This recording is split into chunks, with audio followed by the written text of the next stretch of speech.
So Shiv, you may have heard of Charlie Munger. Does that ring a bell? Yeah, the I think Warren Buffett's right hand man.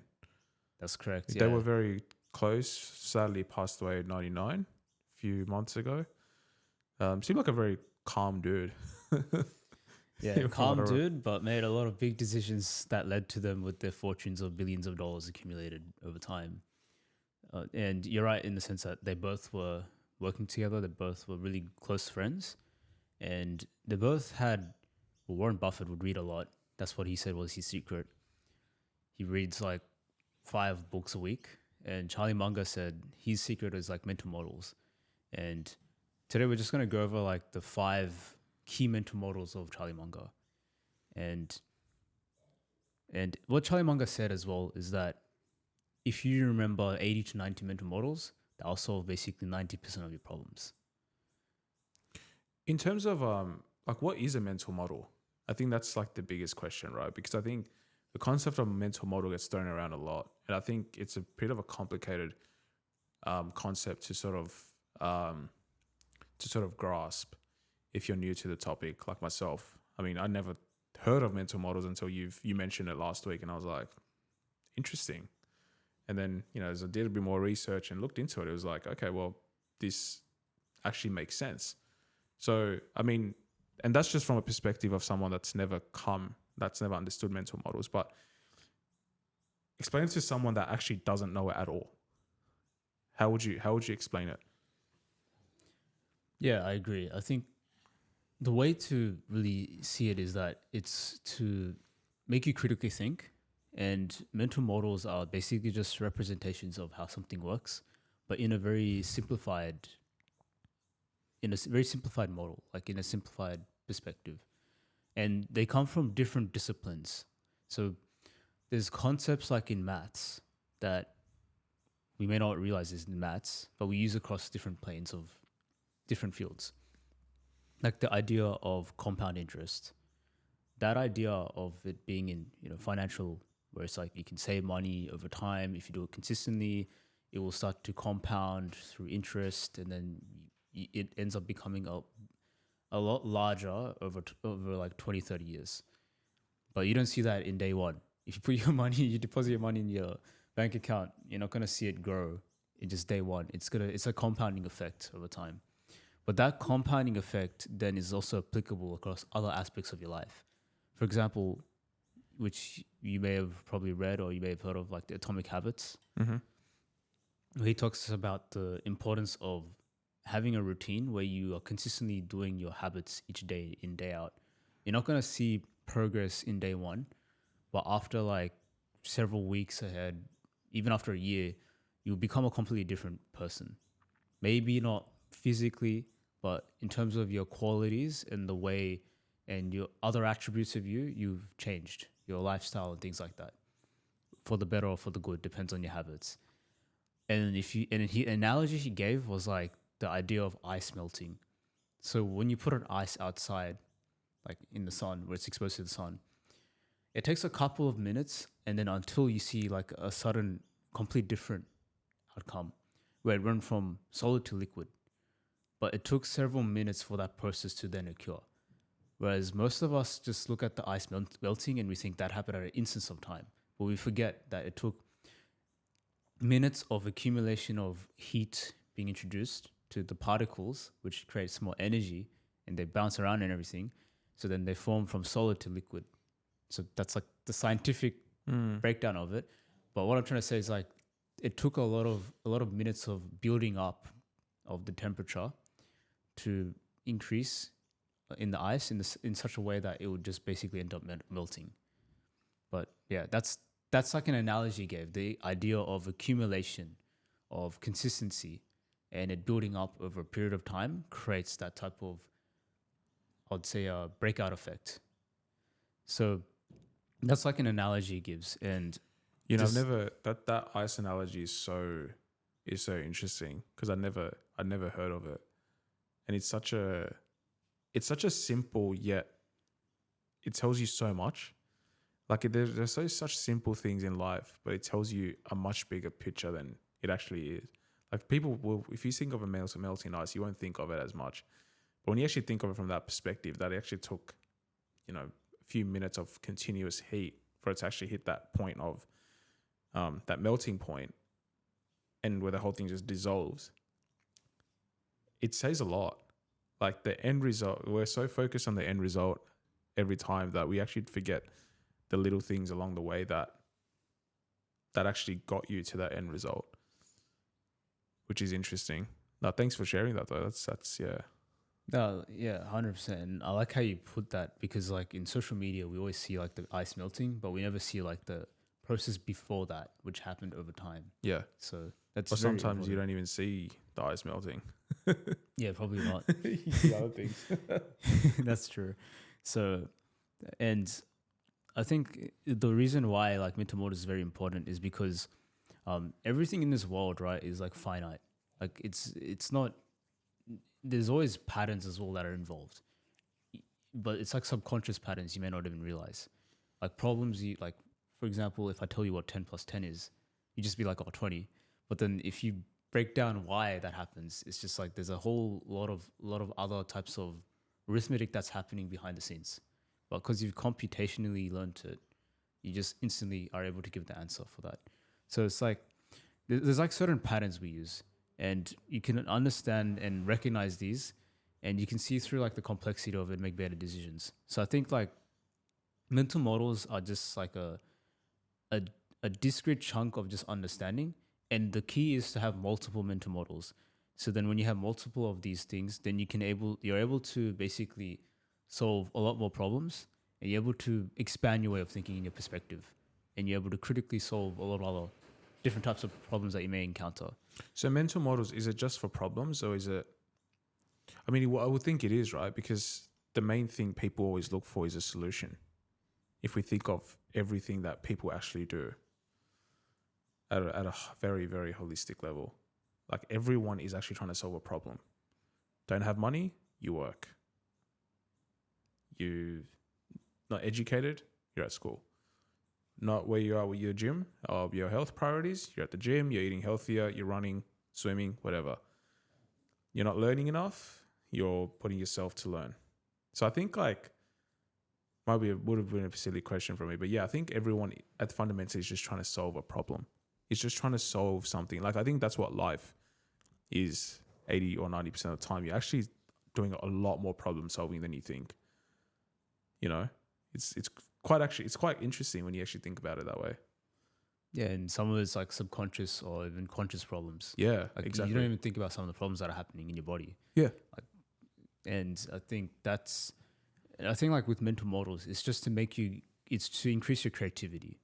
And I like how you said problems, because I was going to actually start off with a mental model that talks about how you can solve very difficult questions to answer up front. And it's called inversion, which is like a thinking tool. So I think part of like going back to what you're saying, mental models is like solving problems, but also like giving you different perspectives and increasing your creativity of just seeing the problem from a different angle.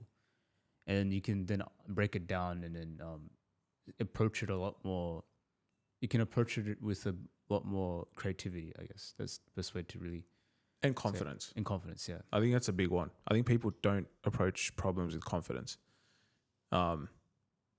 which sometimes you need to do it, even if you don't know what you're doing. You need to sort of approach it with a bit of confidence and self-belief that, I'll do it, see where it takes me. So yeah, the creativity, it's interesting. I mean, that's like, I think people, it's a way of thinking, mental models. Is that the best way to put it? Yeah, in short, it's just a way of thinking. It's a way of thinking. And it can be in 3 different forms: representations, processes, or just thinking tactics. So what are the differences between representation, processes, and tactics? The 3. I think it'll be a lot easier to explain with like the examples we go through. Right, okay. Because it's just like very abstract if I just explain it in words. Yeah, true. Yeah. That's fine. So like, for example, like the first one I was going to go, which was inversion, is just like so this is like a thinking tactic. So when we try and answer some questions, it's very difficult to answer it up front. And especially when it's like generic questions. And as you said, we're so eager to solve the problems immediately that we might even fail in the process, because we're getting answers from like other people. So, for example, when I ask you, how do you become successful? That's a very generic question, right? Like, what do you mean by success? You're gonna ask that, and it's like very subjective. Yeah, it is. I think I was thinking about it this morning. Like, what success is to you might not be what success is to someone else, but that doesn't undermine your success. Obviously, there is a level of relativity, not relativity. There's a level of objectivity to success. Like, if you were to think of success, how would you define your success? That's, I mean, that's very very good question. I mean, to answer that, I would say I would answer that at the end of my life. That'll be a question I'll answer at the end of my life, because the way I see it is like success to me is like, am I content with the way I lived? Okay. Because I think that's what life is at the end of the day. You're gonna have problems. You're gonna have all these types of things that you have to deal with. A lot of things are not in your control. But did you live life with, authenticity is number one, and did you live life with content and fulfillment? Because I think that's what is the most important at the end of the day. You're gonna be solving problems. You're gonna be dealing with so many things that are not in your control. But did you solve the problems that you desired to solve? That you want, that you like found like to you is like enjoyable to solve. That's actually a really good perspective. I think the way our question is more so, if you were to, I think you're looking at success from, was I successful in life overall, which is a really fair point. I think everyone should answer that question at the end. But like, let's say a business, podcasts, career, relationship, whatever it is, how would you define success in those? In like, if you were to summarize it as to what is success in all of that aspect, what would you say? So yeah, as you said, it's very subjective. Yeah.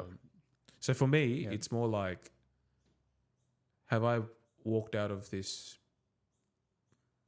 learning something new, having an impact? So having a positive impact where it's resulted in a positive outcome, positive change, and have I walked away from this becoming a better person? So becoming a better person is, all that learning, authenticity. Have I been able to build a meaningful relationship with people? Have I had a good impact on these people? So it's like impact, authenticity, and have I been better myself? That's how I would categorize success. Yeah, I see what you're trying to say. I think I was thinking that too, but then I was like trying to think of like a very finite type of answer, because with getting better, it's like you can always become infinitely better. It's like, where do you come to a point where you're content with where you are? So that's the approach that I was taking. I was like, where's the point of contentment? Because you can always say like, oh, I can have I become better as an individual? Have I had better relationships? But then you can always say, oh, there could be more. Yeah, exactly. So it's just like, it's like a never ending thing. So and that's why it's so subjective. It's very because subjective. Success to someone could be, I have $1 million. Fair. Success is someone I want to just have a house or but I think, and it's different for each person, right? I think there are achievements, but that doesn't correlate to success. Success and achievements are two very different things. Yeah, agreed. They're two very different things. And now it's good that you bring that question up, because I think even for me, it was very difficult to answer up front like that, right? So it's like, instead of answering it like that, what I would do is just say, what makes an unsuccessful person in that case? And I think a lot of people will have very similar answers. So if I asked you, how would you define as someone unsuccessful, or what would make you unsuccessful in that case, in podcast or business context? Unsuccessful. That's even a better question, because I think it's the opposite of the authenticity and impact. It's, you're in this, you're doing something. What are you actually bringing to the table? Like, what are you doing to actually have an impact? And if you're not taking actions to have an impact, whether it's on yourself, on other people, on whatever it is, then you've actually haven't hit. First of all, you haven't hit your achievements, but you actually haven't hit that sense of, have I done better for myself? Because fundamentally the answer is no. And so because you haven't done better for yourself, that wouldn't correlate to success. That's for me as well in success. So it's the opposite of impact, so not having impact, not being able to build good relationships with people, and also not being, not coming out being a better person. Now, being a better person doesn't mean you have to be physically better or just mentally better. Better person is, I've learned something and this is going to improve the way I think. This is going to improve the way I communicate to people. This is going to improve the way I handle problems, handle conflict. And that's it's getting into that like sort of deeper level, because people think of, oh, I just want to be better. So, like for example, let's look at health, right? And exercise. Is it the physique that's the success, or the discipline, the consistency, the person you've become underneath the success? Because I think you think of the body as the achievement, but what you've learned along that journey and what you've been able to embody that journey, those consistent small goals, is what actually builds your character. So I would actually fundamentally say success is more so character, whereas the end product is more so achievements. I really love how you put that. Actually, yeah, it's it's a very good point actually, with achievement versus, yeah, I think it's important building a character, because the achievement can always be gone at any moment in time. Literally, like take a few accidents and your physique's back to like day one.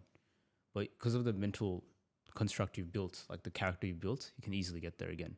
So I think the character is more important. That's why I really emphasize on being content with the way you are. You're not there where you want to be, but are you content with the way you are currently?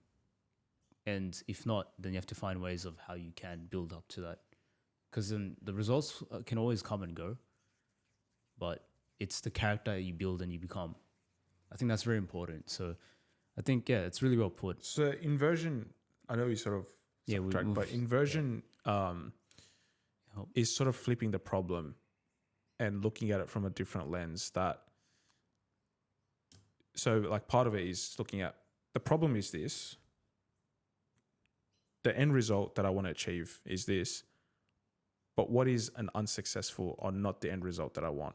And so you take the actions opposite of that. Is that sort of it, or have I sort of butchered that? You're right. Yeah, they call that negative space basically. When you look at it from like a negative perspective, like you flipping it, and you try. If we go back to like what makes an unsuccessful person in podcasting, as you said, it's like lack of authenticity, not building relationships and things like that. If you just avoid those things, and if you just do the things, if you avoid those things, you're pretty much 80% successful in terms of your definition of success.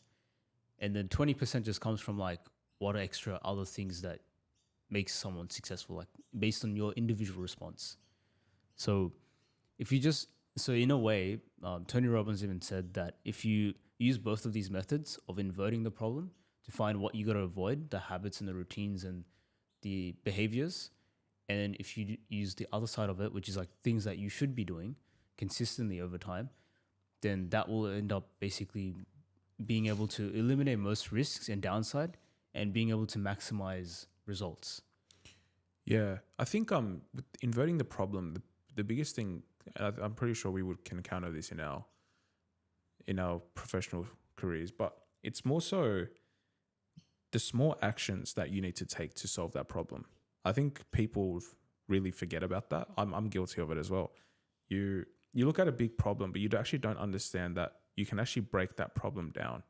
And I think that's where inverting is very helpful, because you've got this large chunk, a large piece of a pie. That's a big problem. When you look at it, you're like, oh God, this is a lot. But then when you start cutting it up and breaking it down, you're like, okay, maybe this piece isn't too bad. This piece isn't too bad. And slowly your mind has constructed an anxious view of that problem, because I think we're so,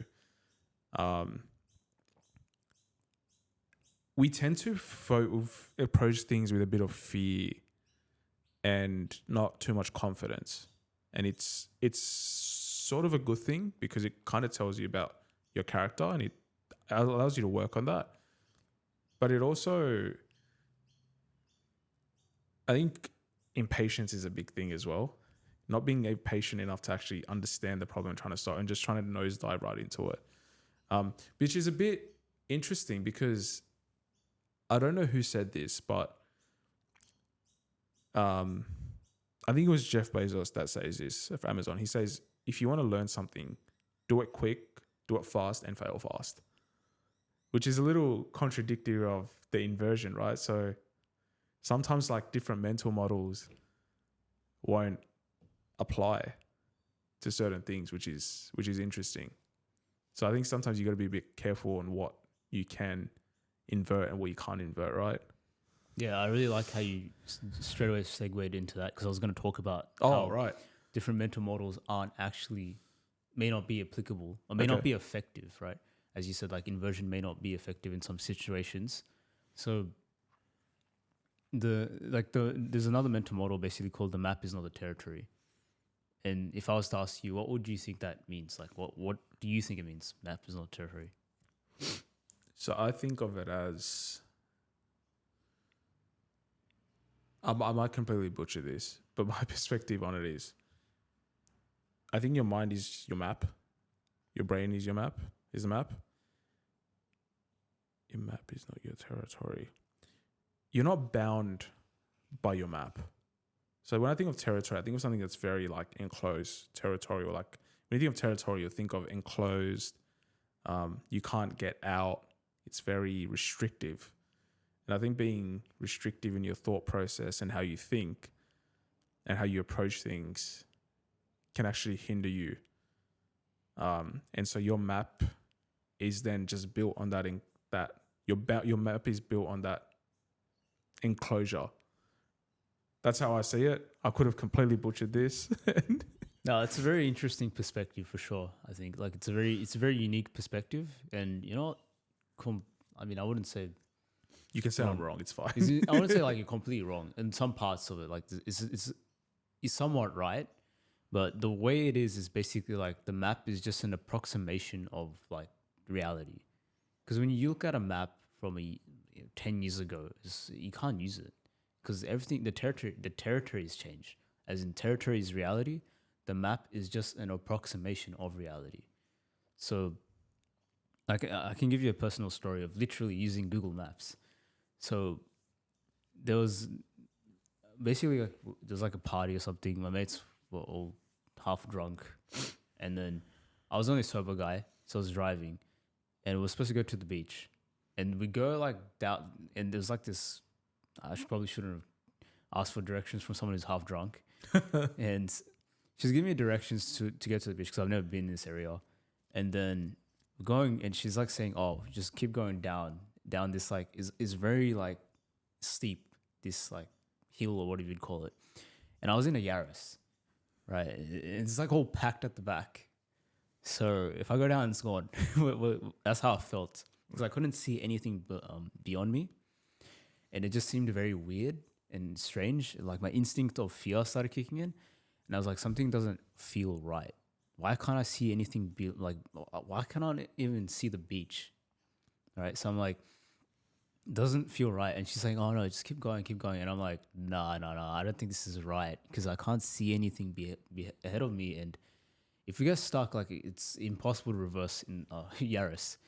So at that moment, I was just like, "Nah, I think Google Maps something's messed up, or I thought she's just drunk and not following directions." So I just like decided to reverse, and it was like very difficult. I had to like really push like the pedal to really reverse out. And it's like a one way road as well.